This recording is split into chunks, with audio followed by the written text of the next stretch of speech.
밝을 명입니다. 옛 문자는 이런 모습이었습니다. 여기가 이렇게, 이 부분들은 이렇게 되어서 창문을 나타낸 것이라고 봅니다. 여기는 이렇게, 여기는 이렇게 되어서 달을 그린 것이고, 여기는 이렇게 달 표면에 무늬를 그린 것으로 봅니다. 이렇게 집과 달이 있을 때 그 달빛이 창문으로 이렇게 비치는 모양에서 밝다는 뜻이 나왔다고 보고요. 나중에는 이 창문이 해 일자와 같은 모양이 되면서 햇빛과 달빛에서 밝다는 의미가 나왔다고도 봅니다. 들을 문입니다. 이 문자의 맨 처음 모양은 이런 형태였는데 나중에는 이런 문자들이 합쳐진 형태로 바뀌었습니다. 먼저 초기의 형태는 이 부분이 사람의 머리와 입을 가리키고요.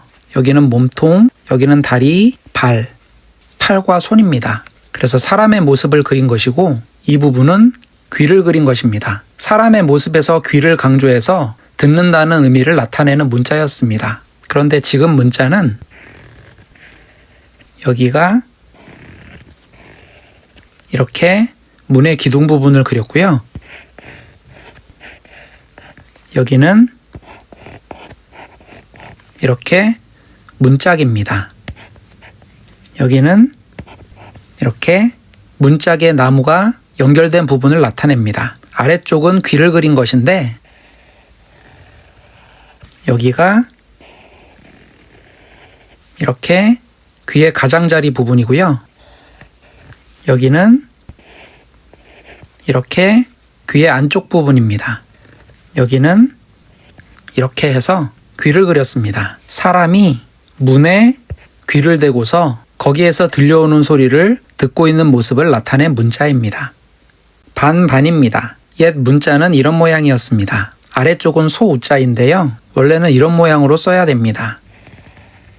여기는 이렇게 해서 소의 뿔을 나타냅니다. 여기는 이렇게 소의 이마 부분에 해당하는데 좀 길게 그려졌고요.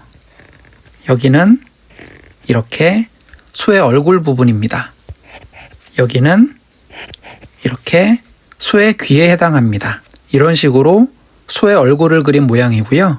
위쪽은 8팔자인데 여기는 이렇게, 여기는 이렇게.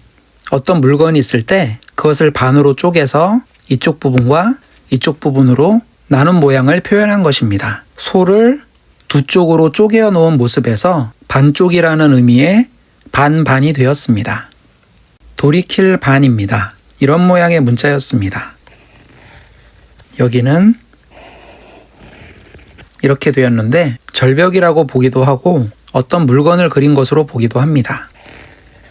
여기는 이렇게, 여기는 이렇게 해서 이런 모양으로 손을 그린 것이라고 봅니다. 이 문자에 대한 해석은 학자마다 많이 다른데요. 절벽에서는 사람이든 물건이든 위에서 아래로 떨어지죠. 그런데 암벽 등반하는 것처럼 거꾸로 올라가는 모양에서 돌이키다, 반대로라는 의미가 나왔다고 보기도 하고요. 어떤 물건이 있을 때 그 물건을 뒤집고 있는 모습에서 돌이킨다, 반대로라는 의미가 나왔다고 보기도 합니다. 나눌 반입니다. 이런 모양의 문자였습니다. 여기는 이렇게 이런 식으로 옥구수를 나타낸 것이고요. 여기는 이렇게 그것을 꿰어놓은 실을 가리킵니다. 반대편도 마찬가지로 여기는 이렇게 옥구슬이고요. 여기는 이렇게 실을 꿰어놓은 것입니다. 그래서 이것은 옥을 가리키고요. 가운데 있는 문자는 여기가 이렇게, 여기는 이렇게 해서 칼을 나타낸 것으로 봅니다. 원래 옥이 이렇게 있을 때 칼로 그 옥을 반으로 쪼갠 모습을 나타낸 것입니다. 옥을 절반으로 쪼갠 모습에서 나중에는 그 나누어진 덩어리를 가리키는 의미가 되었습니다.